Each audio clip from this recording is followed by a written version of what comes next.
The under 15s just wrapped up a couple of days ago. Barbados are now the champions.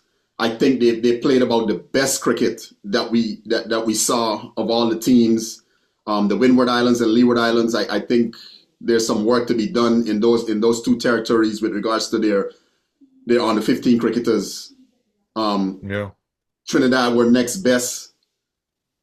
I thought Guyana played some really good cricket, but at some critical moments we lost it. How do you feel about the tournament, Walter, overall? I think the tournament is a good tournament. At the start, we were asking for some more higher scores, and we got some of those, asking for the young men to bat out some of the overs, and they did, understanding that this is on the 15. This is the highest level on the 15 cricket. Um, I would hope that we'd have some double innings the next time. At least they would hear us, or instead of having a 1 day, have a 2 day. I think that's necessary because Or two um rungs, two rungs. or 2 rungs. You Yes, or understand? two Each rungs. playing I each other think twice. and this is a thing that I think we're lacking at all levels in West Indies for years.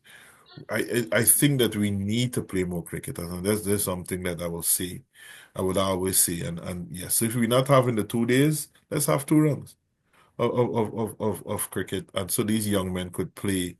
And you know what? I made a mistake. Let me see how I find that when they play more cricket as the cricket tournament, these tournaments, and it's not elongated too long. 2 rounds wouldn't be too long, but I find as they play more cricket, as it gets towards the end, I see that the cricket gets better because of the consistency in playing cricket. Absolutely. Sam, you were very into this on the 15. Oh, you were Yeah, he very was. much into this on the 15. I know we had made our picks with regards to the fourth round matches, and I think Yeah, Jamaica. You were right. You were right. Kevin, you Yeah, went to Trinidad. Kevin, Yeah. Kevin, Kevin got that Trinidad, I, man. I, I cleared I cleared the deck, right? I cleared the deck. But Yeah, yeah, I really thought Guyana could have given a better performance against Barbados in that final True. match. How do you feel about Yeah, that, yeah, that game, Sam? yeah. I actually was between minds in terms of, was it a good thing that Guyana batted last? No, Barbados did win the toss, and they decided to go ahead At and bat first. first. I'm not sure what factored into their decision per se. Of course, as the pitch wears on, as the day wears on, we expect spin to become the dominant thing. So maybe it was a thing where, you know what? Let's not give Guyana that advantage that we know they have good spinners, what have you, right? Maybe that was the thinking. But for me, I like to chase, and I like the fact that, okay, yeah, Guyana is chasing, we can put up some runs, right? But in terms of our feeling, I think we fell down badly there to begin with. We were not very Critical, efficient in the efficient, yeah. field. Yeah, and I think we let Barbados get away with some runs. Not to take away anything from Yeah, Barbados. They were definitely. clearly the best team in the tournament. And not only this year, we could see last year too, they won the tournament, right? But that last game, yes, I do think that Guyana could have done much better on both sides of the ball, you know.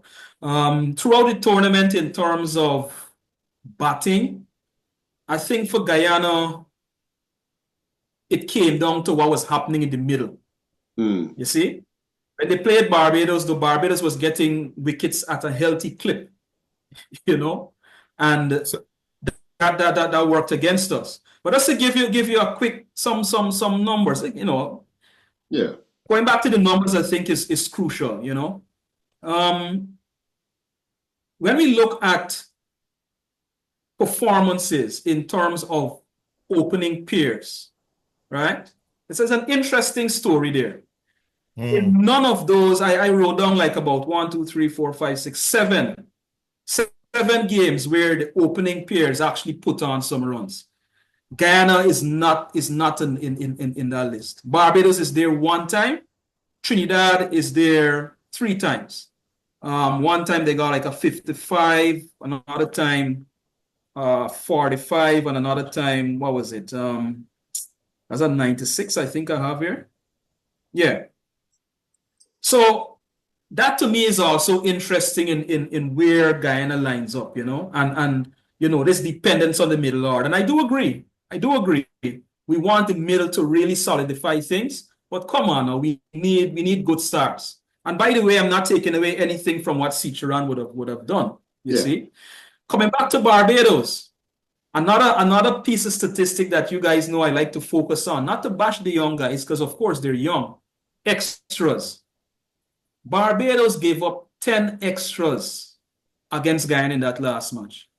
That tells you the discipline with which they were bowling. I think we got to give them. I think it would be interesting. I think it would be interesting to check and see how many extras Barbados gave away over the tournament and compare it with the other teams.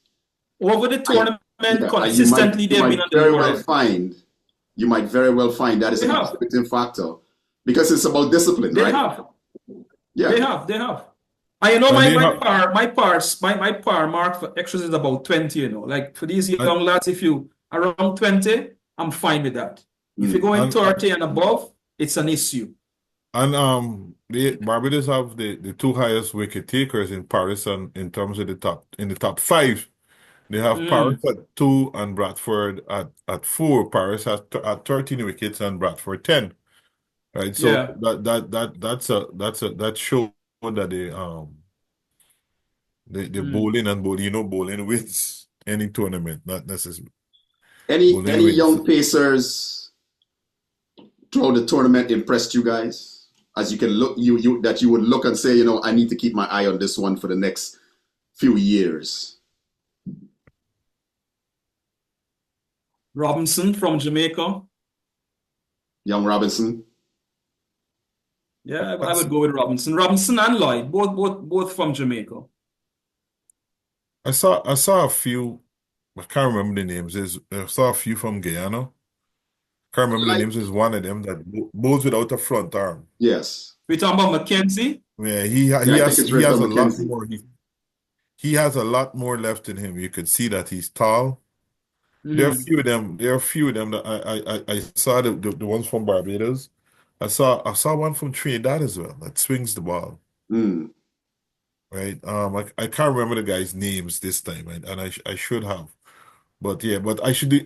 But Kevin, I'm asking, is any young batsman or any bowler you guys saw that stood out to you guys? Like anything? I like the 2 Bajan kids. Batting? Yes, the 2 Bajan batsmen. Was that Paris and Clark? Yes, Clark. Yeah. But don't leave out Julian from Trinidad. Yeah. Because remember when I spoke about opening pairs, putting up an opening partnership above 40 runs or what have you. Julian from Trinidad. Yeah. There are a few. There's a few. Good, man. There's a few. The top and the two Jamaicans.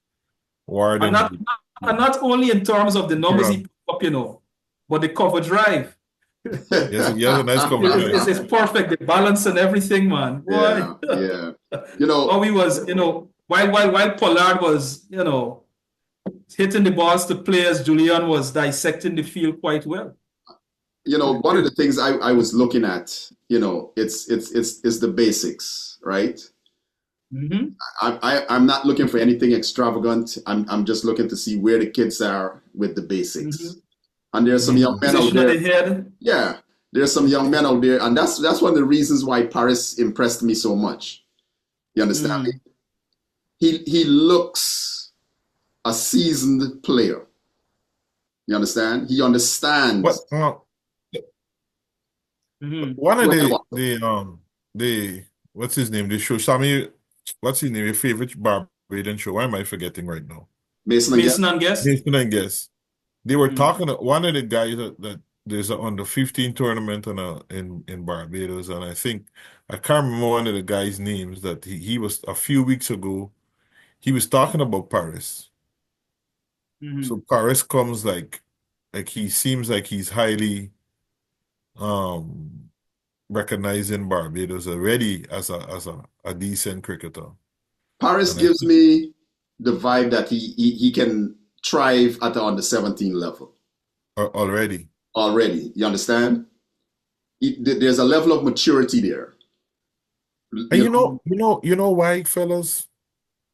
We have to be honest. Barbados has the best school cricket. yeah. I was going to mention that as we get along in the conversation You because have the best school cricket. the reason why Barbados are so dominant at this level is because of the quality of cricket that they have and the development that they put work into at this level also. You understand? I think that their organization with regards to youth cricket is better than what we have throughout the rest of the territories, and you see it, Yeah. right?